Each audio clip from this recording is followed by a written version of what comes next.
año 1974. Jack Krauser se había posicionado con un M1911 silenciado en mano, retrocediendo lentamente mientras los sensores de movimiento integrados en su visor térmico, revelaban una silueta deformada aproximándose desde otro pasillo. Una forma humanoide, pero no caminaba. No arrastraba los pies como un cadáver ordinario, sino que corría. Y su respiración era antinatural, como el jadeo de un animal atrapado entre el dolor y la rabia. Dicha figura era más alta que un humano promedio, de musculatura expuesta, la epidermis desprendida en fragmentos, sus dedos eran afilados como garras, sus dientes estaban al descubierto en una mueca permanente.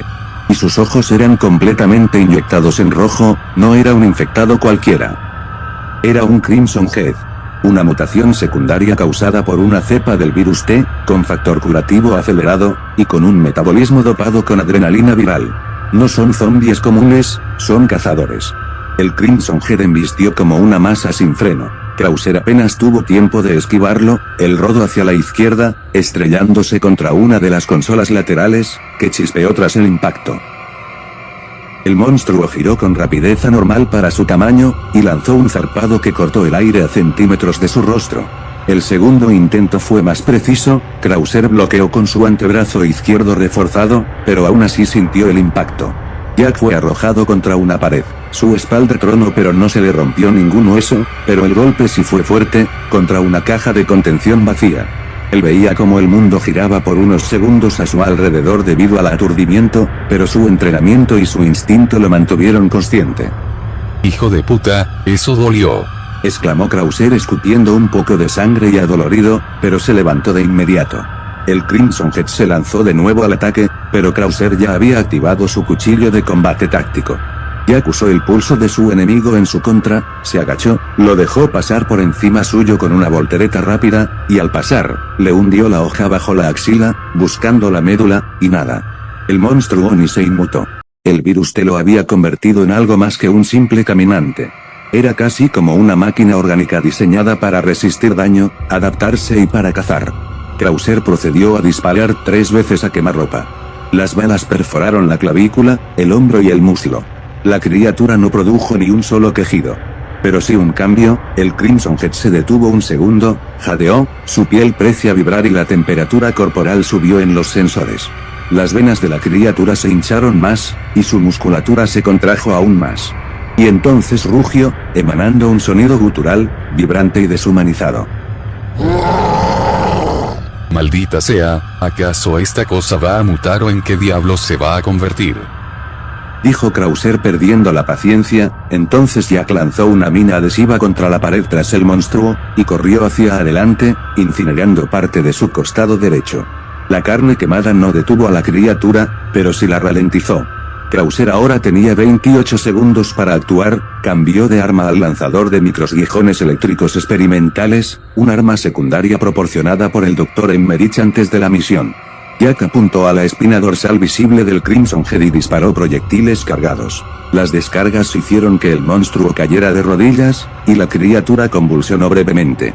Jack saltó sobre su espalda, lo rodeó con su brazo izquierdo, y colocó el cuchillo contra la base del cráneo y lo hundió con toda su fuerza, haciendo palanca contra el eje vertebral.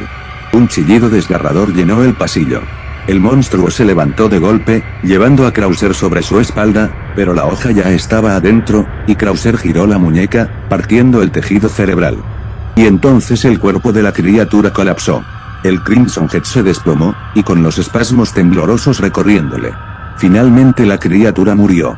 Justo cuando Krauser se dejó caer sobre una compuerta lateral, jadeando de cansancio, una voz de radio emergió en su auricular. Aquí la base madre. Krauser, la transmisión fue exitosa. Repetimos, los archivos sobre el virus T y las variantes han sido recibidos. ¿Cuál es tu estado actual? Contacto confirmado con ser mutado, fui atacado por una especie de caminante mutado, según su contenedor se llamaba Crimson Head. Pero ya acabé con él, informe completo cuando esté fuera. Preparen un helicóptero para salir de aquí. Copiado, enseguida mandaré un helicóptero a sacarte de allí. El cuerpo del Crimson Head aún seguía tendido en el suelo entre chispazos eléctricos, y el hedor ácido de carne quemada, pero Krauser no tenía tiempo para mirar hacia atrás. Su respiración era medida, controlada, pero su pulso latía como un tambor en el interior de su cráneo. El combate había comprometido su posición, y Umbrella lo sabría en cualquier momento.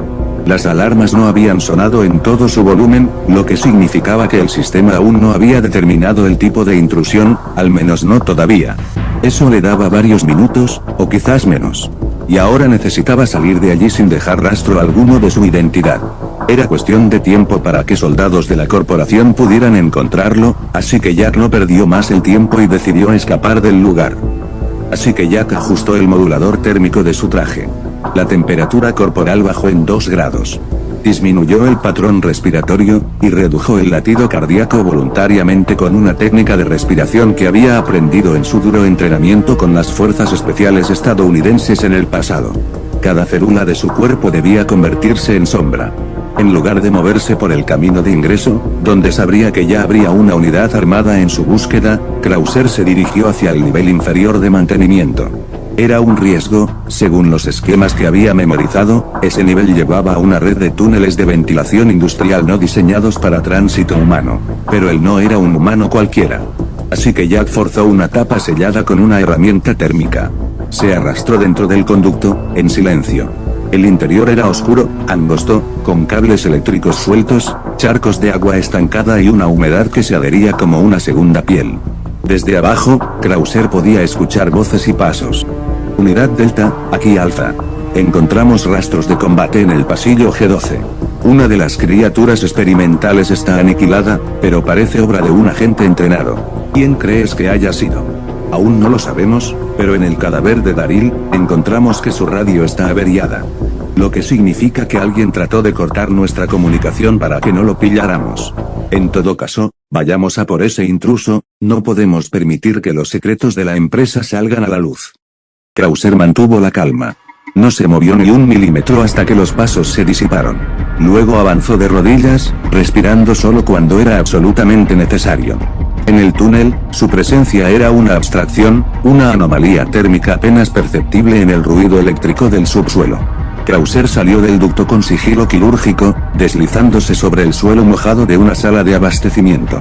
Allí, entre cajas marcadas como logotipos de Umbrella y etiquetas de compuestos biológicos. La iluminación roja de emergencia parpadeaba a lo lejos, señal de protocolos internos activándose. Había movimientos en los pasillos, guardias patrullando, investigadores trasladando contenedores biológicos, técnicos sellando puertas blindadas. La instalación estaba viva, y era una sombra dentro de ella. Al doblar a una esquina estrecha, escuchó el eco seco de botas tácticas acercándose. La decisión se tomó en su mente antes de que siquiera su cuerpo reaccionara. Krauser se desplazó hacia una sala lateral, una de descontaminación auxiliar.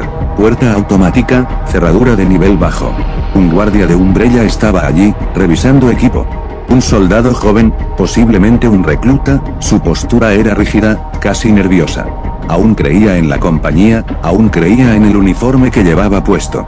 Krauser lo vio y reconoció algo triste en él, un soldado que aún no había sido traicionado por su patria, tal y como si le sucedió a él hace 2 años atrás. Demasiado tarde para él. El movimiento de Krauser fue silencioso, preciso y letal. Su brazo rodeó el cuello del guardia desde atrás, su mano cubriendo la boca, su antebrazo presionado la tráquea. No era rabia, ni siquiera era violencia emocional. Era eficiencia pura. El guardia forcejeó, sus uñas rasgando el antebrazo de Krauser, pero fue inútil. En segundos, su cuerpo quedó inerte, drogado por la falta de oxígeno y la rápida detención del flujo sanguíneo cerebral.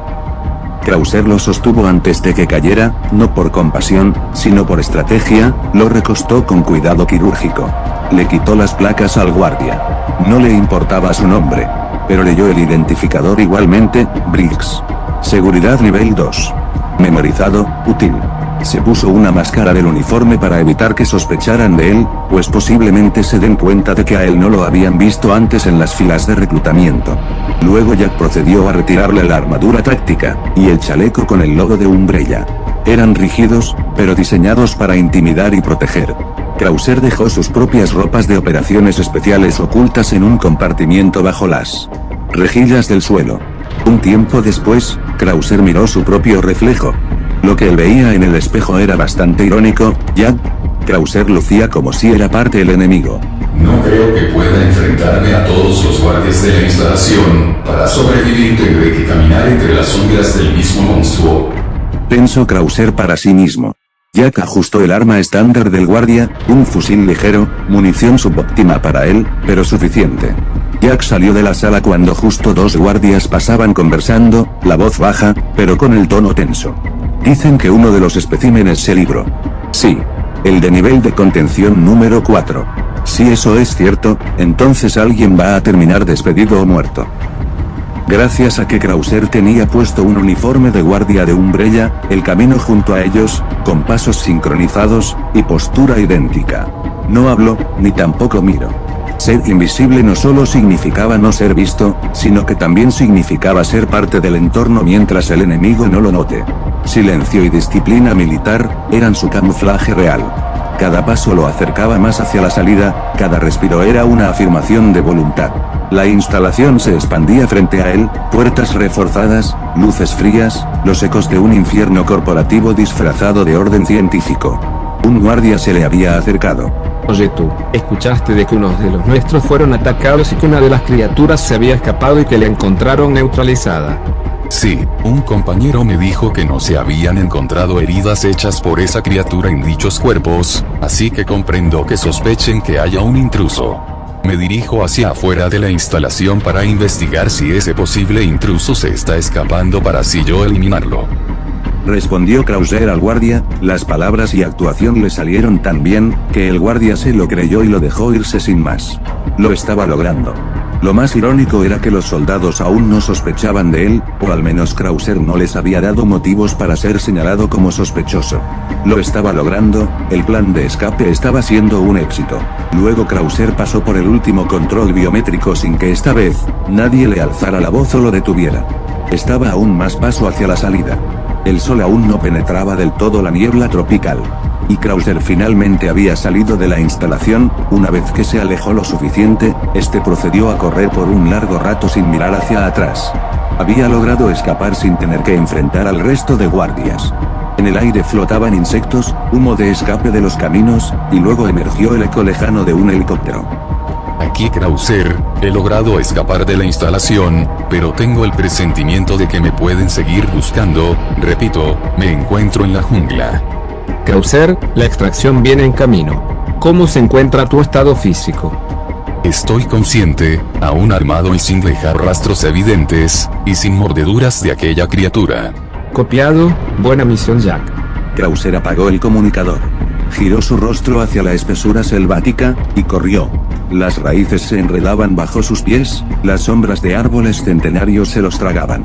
El sudor mezclado con ánger le ardía entre las heridas abiertas, pero no se detuvo. Tiempo después, el helicóptero de MSF finalmente llegó y Jack no lo dudó ni un segundo, y se subió al helicóptero. El piloto al principio sacó su arma apuntándole pensando que este era un operativo de Umbrella. Pero Krauser habló y le aclaró que se había hecho pasar por uno de ellos para escaparse con más facilidad. Así el piloto reconociendo su voz y comprendió, dejándolo subirse, así su presencia se desvaneció de aquella región remota. Y yo creí que Super ya era un gran problema. John tenía razón, ahora resulta que tenemos que lidiar con una maldita empresa, que está jugando con la biología humana. Definitivamente el mundo se va cada vez más a la mierda. No le bastó con la basura de padre que tuve en mi infancia, no le bastó con que la guerra me jodiera, no le bastó con que el gobierno me traicionara a mí y a mi antigua unidad. Ahora hay quienes pretenden usar un virus para sus propios fines. El mundo está cada vez peor. ¿Qué otros infiernos me tienen preparado la vida?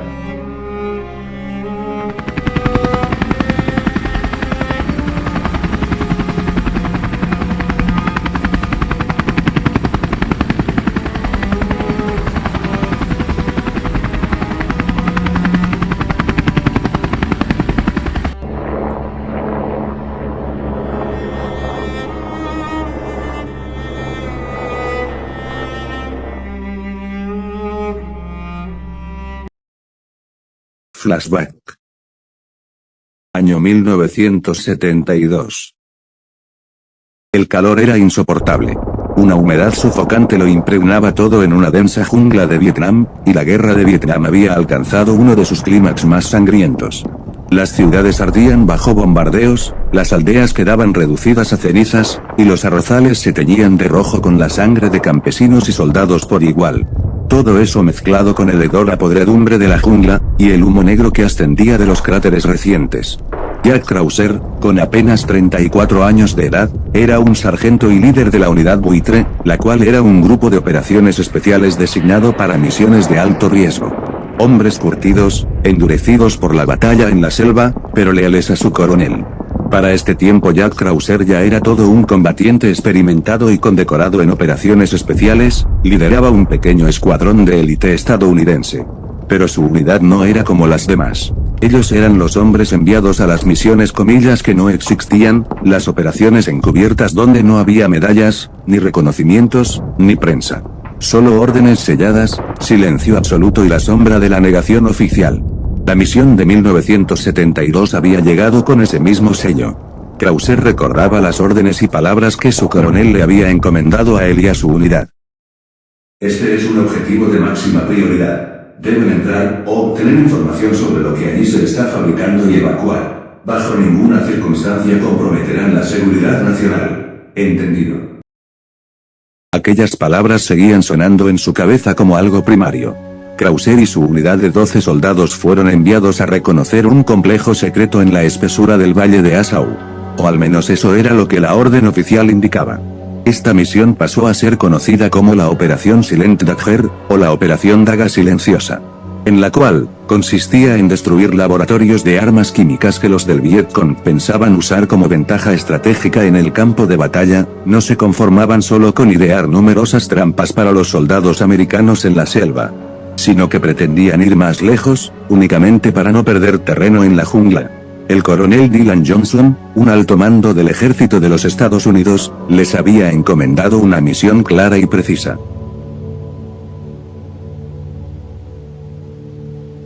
Sargento Krauser, órdenes directas del alto mando. Su unidad será desplegada en la zona Charlie 27, justo en el Valle Assau. Su objetivo es localizar y asegurar un complejo enemigo que, según el equipo de inteligencia, es un lugar que almacena armas químicas desarrolladas por el Vietcong para usarlas contra nuestras fuerzas armadas. Charlie 27. El Valle Assau. Señor, disculpe, pero tengo entendido que ese lugar es una zona muerta, ni siquiera la artillería se atreve a tocarla. ¿Por qué enviar a un escuadrón pequeño ahí? Son órdenes del Pentágono, sargento. Lo que se encuentra ahí tiene prioridad máxima. Esta operación es confidencial, sargento Krauser. Nada de transmisiones, nada de testigos. Solo infiltración, aseguramiento y extracción. El sargento asintió sin cuestionar nada más. En aquel entonces, él creía en las órdenes, él aún pensaba que detrás de cada decisión del gobierno había una razón legítima, una estrategia mayor. Aún pensaba que el sacrificio tenía un propósito. La noche en la jungla vietnamita era como un monstruo viviente. Cada hoja húmeda parecía susurrar amenazas, cada sombra escondía la posibilidad de una emboscada en cada rincón de cualquier árbol o arbusto. Razón por la que Krauser y sus camaradas no podían darse el lujo de bajar la guardia ni por el más mínimo segundo. Krauser avanzaba al frente de sus 12 soldados, algunos veteranos curtidos, otros eran jóvenes reclutas y especialistas en reconocimiento. Todos, llevaban varios días sin ver el cielo despejado, con la piel cubierta de picaduras y el alma perforada por el miedo. Escuchen. La jungla no nos perdonará por errores. Cada paso que damos, cada sombra que vemos, podría ser nuestra última. Pero si nos mantenemos juntos en equipo, podremos salir de esto. Todavía me sigo preguntando por qué nos envían al Valle Assau, si ese lugar es conocido por los vietnamitas como un lugar fantasma, y que supuestamente está embrujado. Yo no creo en fantasmas ni esas tonterías, pero tienes un buen punto. Yo le hice la misma pregunta al coronel, pero él solo me dijo que el Vietcong está usando ese lugar como despacho para desarrollar armas químicas, lo cual ya es un problema. Necesitaríamos máscaras de gas contra eso. Al menos me asegure de traerlas en caso de que seamos atacados por cualquier gas que posean. En todo caso, sigamos avanzando. Le respondió Krauser al cabo Daniels, manteniendo su compostura estricta mientras seguía caminando en guardia por la selva, y su rifle en manos. La unidad de 12 soldados siguió avanzando, pero en algún momento decidieron en acampar en algún lugar de la selva, pues ellos llevaban varios días de misión, y todavía no han encontrado el lugar que se les fue indicado por sus altos mandos. Muy bien, ya tenemos campamento y todo, pero nuestras raciones de comida se nos están acabando. Dijo el cabo Red preocupado. No hay de otra, hay que ir a cazar animales, y calentarlos con la fogata. Respondió el teniente Eric Donovan, quien se disponía a llevarse un arco y flechas, y así no quedarse él y la unidad con hambre. Buena idea, pero al mismo tiempo demasiado arriesgada. ¿Qué pasaría si soldados del Vietcong nos tomaran por sorpresa? No podemos confiarnos. Aparte, el Vietcong es conocido por tender múltiples trampas ocultas en la selva, ¿o acaso ya se les ha olvidado que tropas americanas han sufrido muchas bajas por culpa de esto? Donovan y los demás soldados se quedaron en silencio ante las palabras de su sargento, no podían negar la verdad y lógica detrás de cada palabra que soltaba. Pues muchas bajas estadounidenses reportaron haber caído en trampas que eran muy complicadas de detectar. Maldita sea, el sargento tiene razón. El Vietcong conoce perfectamente el terreno de sus tierras, lo que explica por qué son tan escurridizos, y son muy buenos tendiendo trampas o emboscadas. Definitivamente no podemos subestimarlos, a pesar de que nosotros tengamos armamento más avanzado. Exactamente, Eric. Si queremos cazar animales, tendremos que preocuparnos por si nos acechan. No podemos darnos el lujo de sufrir el mismo destino que muchos de nuestros camaradas terminaron sufriendo. Entonces, ¿qué propone sargento? Preguntó el cabo Red. Iremos en un grupo de 3, el resto puede quedarse vigilando y cuidando el campamento. Teniente Donovan, cabo Red, vengan conmigo a la cacería. ¿No crees que somos muy pocos? Confía en mí, Eric, sé lo que hago. Los dos asintieron, y los 3 soldados se marcharon a cazar algún animal para sobrevivir. El resto del pelotón se quedó acampando, y algunos se mantenían en guardia, en caso de que hubiese algún enemigo acechando. Para no perder el camino, Krauser decidió en enterrar un machete en un árbol, con esto él podía indicar el camino donde se encontraba el lugar del campamento. Krauser de alguna manera tenía previsto que en algún momento se les empezarían a acabar sus provisiones, así que recurrió a llevarse unos arcos y flechas para cazar. Krauser, Eric y Red fueron rumbo a adentrarse en la selva. Cabe destacar que los 3 no se confiaban ni mucho menos bajaban la guardia. Estuvieron varios minutos caminando por la fría y oscura selva, hasta que finalmente lograron avistar a un grupo de jabalíes que se encontraban alimentándose del pasto. Krauser y sus 2 camaradas tomaron posiciones, listos para disparar flechas en conjunto para eliminar a más de un jabalí. Momentos después, uno de ellos cayó en picada tras recibir un flechazo directo a la cabeza de uno de los jabalíes, y este cayó muerto al instante. Otros 2 jabalíes tuvieron el mismo destino y cayeron desplomados en el suelo. Pero 3 jabalíes restantes se escaparon al ser alertados. La cacería no fue nada fácil, pero después de un largo rato, finalmente lograron eliminar a los otros 3 jabalíes que quedaban. Así cazando en total 6 jabalíes, suficiente comida para 12 soldados. Dios, eso fue agotador. Exclamó el teniente Eric tras tener que perseguir a esos animales. Ni que lo digas, esos cabrones son persistentes, estoy de acuerdo. Volvamos al campamento. Respondió Krauser, y los otros 2 asintieron. Los 3 hombres tuvieron que improvisar cargamento para llevarse a los 6 jabalíes que habían cazado, y tras un duro trabajo, luego de casi media hora, finalmente lograron traer a los jabalíes muertos al campamento. Cabe aclarar que el resto de soldados no dudaron en ayudar a organizar todo para repartir y cocinar la carne, donde tiempo después los jabalíes fueron cocinados. Así toda la unidad tuvo para comer esa noche sin preocupaciones. Esto está delicioso, primera vez que pruebo carne de jabalí. Y eso que ni siquiera estamos usando una estufa de cocina. Dijeron algunos que disfrutaban del festín. Gracias, sargento, en verdad que te debemos una por esta. Solo hice lo necesario para sobrevivir, tarde o temprano se nos iban a acabar las provisiones. Respondió Krauser mientras también saciaba su hambre y disfrutaba del festín. La cena en esa noche fue como una ceremonia de hermandad, carne de jabalí, raíces asadas, hojas cocidas, el sabor del hierro en la boca y una conversación que les devolvía la tranquilidad, al menos de forma temporal. ¿Recuerdas cuando Connor dijo que esto sería solo un trabajo de rutina? Preguntó el cabo López en voz baja.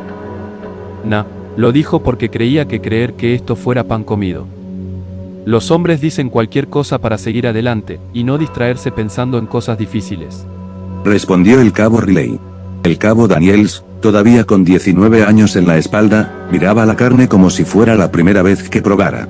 El cabo Reed le pasó un trozo sin decir nada, el gesto fue más poderoso que cualquier sermón. Krauser mientras comía, observaba a sus camaradas a la luz del fuego de la fogata, eran más que soldados, eran hermanos de suerte. En sus rostros vio rastro de aquello que la guerra había dejado, una mezcla humillante de coraje, temor y determinación. Aquella noche hablaron de sus familias, experiencias personales, y algunos incluso hablaron de sus hijos, de tabernas a las que posiblemente nunca volverán, de música que disfrutaban en sus día a día antes de entrar en la guerra. Hubo risas cortas, hubo silencios largos, hubo miradas que decían, si no volvemos a casa, que al menos esto quede registrado en alguien.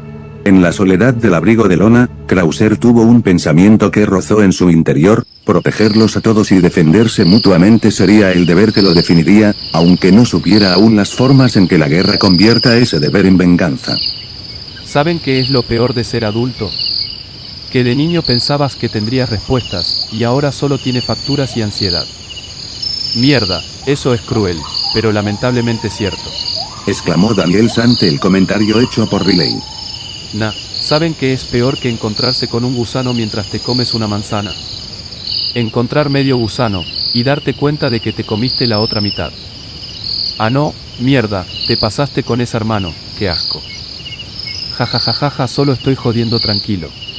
Respondió el cabo Connor ante la reacción que Riley hizo hacia su chiste, los demás también se rieron, compartiendo como hermanos de armas, mientras cenaban en el frío de la noche.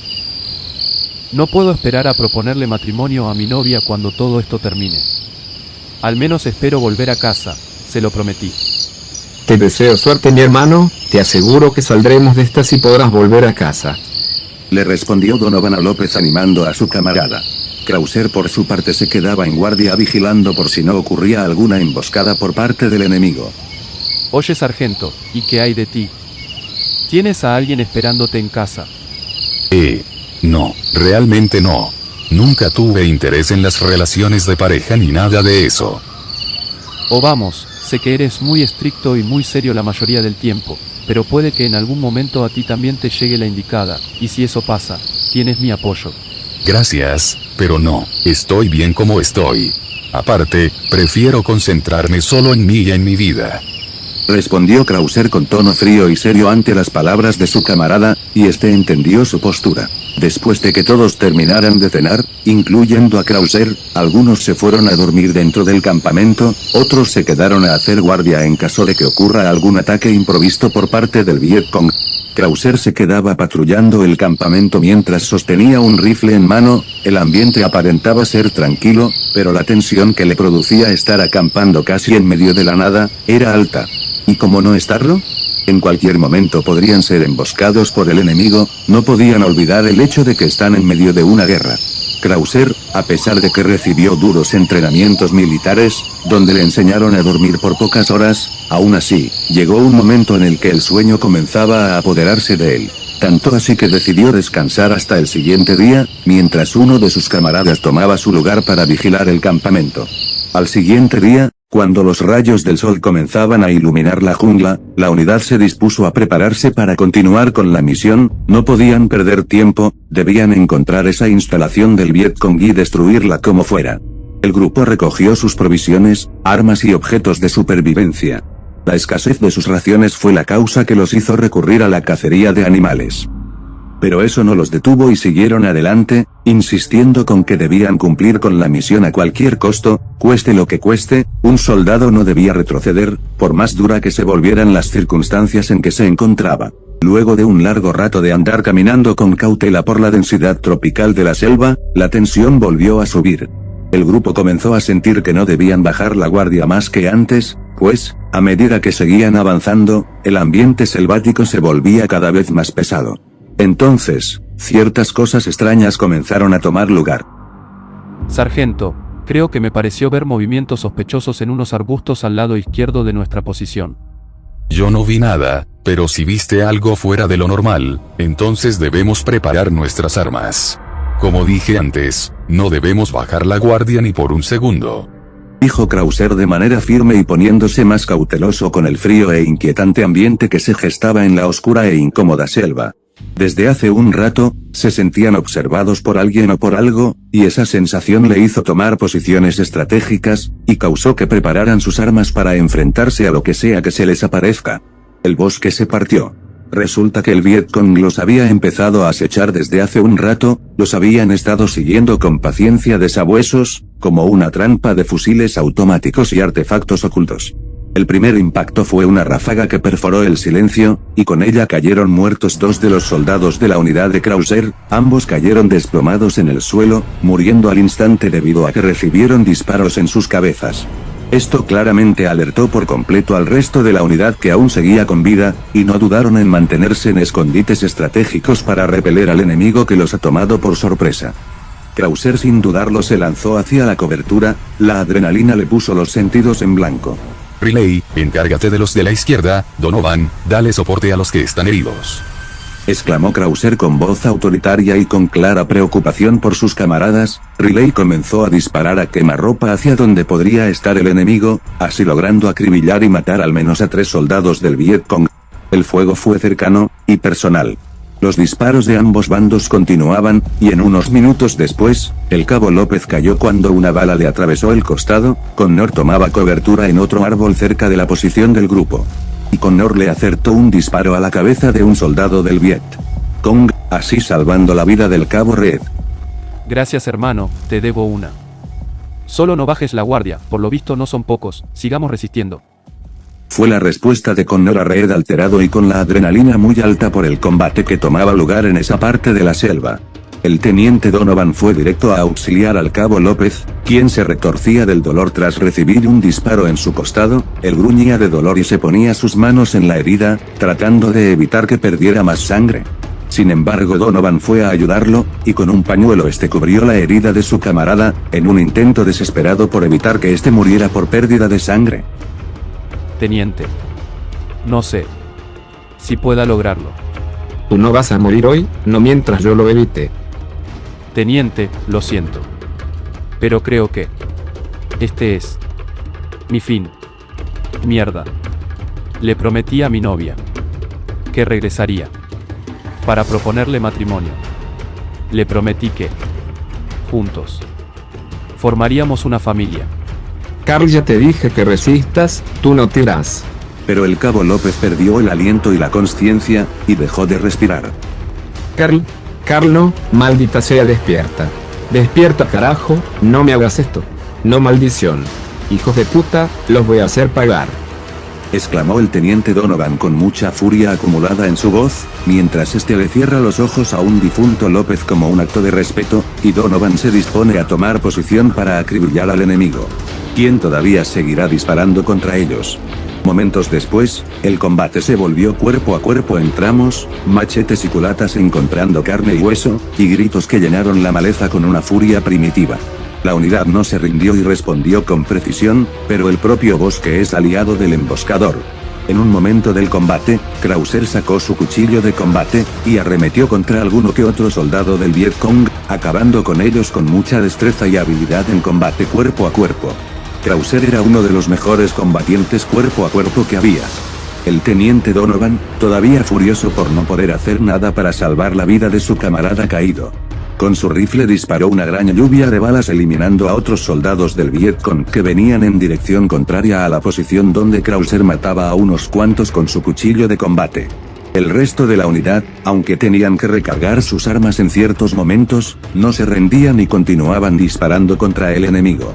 Luego de varios minutos de combate intenso, los soldados restantes del Vietcong finalmente cayeron. Tras la refriega, la unidad se recompuso.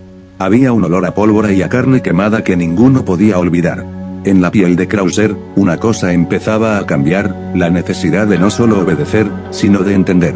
¿Quién ordenaba? ¿A quiénes servían? Ganaron el combate, sí, pero a un costo, perdieron a 3 de sus camaradas en el proceso. Aquellos combates, difíciles y sucios, comenzaron a desgastar a los hombres. El virus de la guerra, la mezcla de miedo, agotamiento y crudeza se infiltraron en la camaradería. Donde la noche anterior hubo risas, ahora había miradas que contaban cuántos pasos quedaban. López está muerto. No pude salvarlo. Maldita sea, no me quiero imaginar cómo reaccionará su pareja cuando se entere de que no lo logro. Dijo Eric profundamente frustrado y dolido por no haber podido hacer nada para salvar a su compañero caído. No eres el único, Eric. Yo también siento esa misma impotencia. Lamentablemente, así es la guerra, es capaz de destruir incluso los sueños más bonitos. Al menos me aseguraré de que él y los otros dos tengan un funeral digno, y que sus sacrificios no sean olvidados. Respondió Krauser, quien mantenía la compostura, pero que en el fondo también sentía una enorme impotencia, tristeza y furia. Luego de unos minutos, a los 3 soldados caídos se les dio una sepultura, donde se les hizo un funeral digno, como muestra de respeto por su sacrificio. Los 3 cuerpos fueron quemados, en un acto de despedida hacia los soldados difuntos, tal y como se hacía en antiguas tradiciones de muchos pueblos. No había otro ruido más que el del silencio de la unidad y el sonido de las llamas que consumían a los militares fallecidos. El grupo se quedaba viendo a sus camaradas caídos, sintiendo como la culpa, la impotencia, y la frustración los invadía en cada parte de sus mentes y alma. En paz descansen, hermanos. No serán olvidados. Por más doloroso que sea, sus familiares deben saber lo que les pasó. Me aseguraré de que sus muertes no hayan sido en vano. Pero debemos seguir avanzando, la misión debe continuar. Dijo Krauser con mucha seriedad en sus palabras. Los demás, aunque impotentes, asintieron. No debían detenerse solo porque haber perdido a más de sus camaradas. Los soldados deben seguir con la misión cueste lo que cueste y no ceder ante nada. Así es la guerra, cada bando siempre sufrirá bajas, sin importar qué bando sea. Luego de un rato de haberles honrado un funeral digno, el grupo se marchó del lugar sin mirar atrás, pero no era por olvido, sino porque debían continuar con la misión. Anteriormente eran 20 soldados, pero 8 de ellos murieron en los primeros días de la misión. Después quedaban 12 soldados, y ahora ese número se redujo a solo 9 soldados. Los 9 hombres restantes que quedaban de la unidad, no podían bajar la guardia ni por ni un solo segundo, temiendo que podrían sufrir otra emboscada. Inevitablemente la culpa los invadía también. Luego de un largo y agotador viaje en la selva, finalmente lograron avistar a lo lejos, una especie de pueblo o aldea remota ubicada entre medio de la densa selva, un área rural rodeada de montañas tropicales. Alejada de las ciudades más pobladas del país. ¿Será este el lugar? Es más que probable, el coronel nos dijo que el objetivo se encontraba en una región aislada de la civilización. Vamos, no podemos perder el tiempo.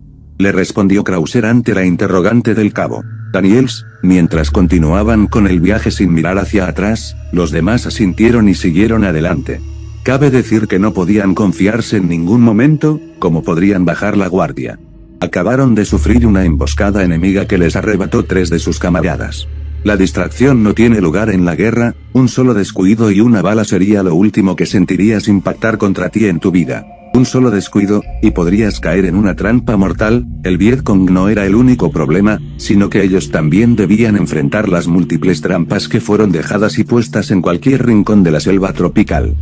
9 soldados quedaban, la situación se tornaba más desesperante tras aquella emboscada. La unidad buitre siguió avanzando entre la selva, dirigiéndose al lugar del objetivo, todo esto mientras se mantenían con los ojos bien abiertos, apuntando sus armas a cada esquina por si veían algo sospechoso. Para detectar si había alguna que otra posible trampa. Ya estamos cerca. Es mejor que se agachen, iremos con más cautela, iremos gateando. No vaya a ser que haya algún francotirador acechándonos sin que nos demos cuenta. Entendido, sargento. Dijo el cabo Daniels y el resto de la unidad asintieron, comprendiendo las palabras y la lógica de Krauser, y Krauser y toda la unidad se agacharon en el suelo, comenzando a realizar el clásico gateo militar. Una de las más clásicas tácticas militares para pasar desapercibido por el enemigo, utilizada especialmente en operaciones de espionaje y sigilo. Luego de un buen rato gateando, el pelotón finalmente se había acercado más hacia la aldea a la que avistaron desde lejos con anterioridad. Poco a poco se pusieron de pie, con la guardia alta en todo momento preparando sus armas para lo que se encontraran. Finalmente llegaron a su objetivo. El lugar era una aldea, sí, pero resulta que al mismo tiempo era una especie de instalación industrial camuflada entre la selva. Pero lo que encontraron no era lo que esperaban. Lo que encontraron superó cualquier pesadilla posible. Era algo atroz que jamás habían imaginado encontrarse. Resulta que habían decenas de civiles vietnamitas, hombres, mujeres, incluso niños, yacían en el suelo, con la piel quemada y las mucosas derritiéndose. El aire apestaba a cloro y muerte. Krauser se cubrió la boca con un pañuelo mientras avanzaba, y sus ojos se llenaron de rabia al presenciar semejante escena espantosa. Santa Madre de Dios. ¿Qué diablos es todo esto? Murmuró Donovan, con la voz temblorosa. Entre los cadáveres habían contenedores metálicos, que para sorpresa y horror de los soldados, tenían marcados el sello del Departamento de Defensa de Estados Unidos. Krauser y los presentes tuvieron que ponerse las máscaras de gas, para protegerse de posibles toxinas que perjudicaran su salud. Era evidente que algo aquí no cuadraba y les generaba un mal presentimiento. Krauser abrió uno, y el olor lo golpeó con fuerza, a pesar de que tenía una máscara de gas puesta, pero no le afectó como si le afectaría de no haberse puesto la máscara. El olor simplemente hizo que el ambiente se volviera más pesado. El olor era causado por el agente VX, un arma química que era prohibida incluso por los tratados internacionales. ¿Pero qué carajo significa todo esto? ¿Qué hace el logo del Departamento de Defensa de los Estados Unidos en estos contenedores? Esto no tiene sentido. Algo no anda bien aquí, exclamó Krauser con clara incredulidad ante todo lo que él estaba presenciando. El ambiente se había vuelto más pesado. El escenario era simplemente atroz, perturbador. Ver que los cuerpos que yacían muertos en el suelo no eran de soldados enemigos, sino de civiles, personas inocentes, era lo que más tenían desconcertados al grupo. Más la simbología estadounidense de los contenedores de armas químicas, todo esto les erizaba la piel de manera alarmante. El cabo Daniels vomitó tras abrir una choza oculta. Los aldeanos habían sido congelados, expuestos a sustancias que corroían la piel y azotaban los pulmones. En los contenedores, etiquetas que contenían el nombre de el Proyecto Insider. No había eufemismos allí, era un experimento a cielo abierto en una población civil. Luego encontraron un diario que revelaba toda la verdad de la operación. Resulta que por órdenes de la CIA y el Pentágono, estaban usando a la población civil de dicho lugar como campo de pruebas, para el desarrollo de armas químicas experimentales. Con el objetivo de desarrollar estrategias de guerra para futuros conflictos. Esto no puede estar pasando. ¿Qué significa todo esto? ¿Acaso nos enviaron aquí para encubrir un crimen de guerra? Dijo Krauser en voz alta, completamente incrédulo y desconcertado por todo lo que acababa de leer en esos informes. Esto no puede ser. ¿Me estás diciendo que usaron a estas pobres personas para desarrollar estos químicos? Al parecer, nos están usando como tapadera. Todo esto es una farsa. Nunca vinimos a destruir un arma. Vinimos a protegerla. Dijo Krauser con claro enojo en sus palabras. Donovan golpeó con el puño un bidón, lastimándose los nudillos. ¿Pero qué clase de monstruos son para hacer esto? Son civiles, maldita sea. Dijo el cabo Red furioso ante toda la espantosa situación. Krauser sintió como algo en su interior se resquebrajaba. Todo en lo que había creído, honor, deber, patria, comenzó a desmoronarse frente a él. En ese momento comprendió aún más que la guerra no era ningún enfrentamiento entre el bien y el mal, sino una maquinaria indiferente que trituraba vidas por conveniencia política. Maldición, ¿qué vamos a hacer? El coronel nos debe una explicación, y ahora mismo lo voy a contactar. Contestó Krauser, pero en su pecho ya bullía otra cosa, no solo proteger la verdad, sino sobrevivir para poder hablar sobre ello. Porque hablar requería pruebas, y las pruebas por supuesto, implicaban testigos. Y los testigos, en ese momento, eran ellos. Krauser hizo lo que cualquier soldado que fuera honesto haría, transmitió un informe codificado al comando superior. En él, mencionó la instalación, las etiquetas, las víctimas civiles. Pidió extracción y clarificación. La respuesta había tardado más de lo esperado y cuando llegó, tuvo la frialdad de alguien que corta la respiración a otro. Coronel, necesito que nos des una explicación de todo esto, porque demonios trajeron a civiles aquí a morir por pruebas químicas. Fue la pregunta que Krauser había hecho con claro enojo en sus palabras. Pero la respuesta que recibió, no respondió para nada lo que había interrogado. Unidad buitre, mantengan posición. Refuerzos en camino. Coronel, lo siento pero eso no responde a mi pregunta, ¿qué significa todo esto que han hecho aquí? ¿Me oyes? Coronel. Coronel. Maldita sea. Respondió Krauser con claro enojo y frustración. La selva continuó con su lento movimiento de hojas, el tiempo no les traía alivio. Minutos y minutos pasaron. Era el tipo de espera que transforma la paciencia en paranoia.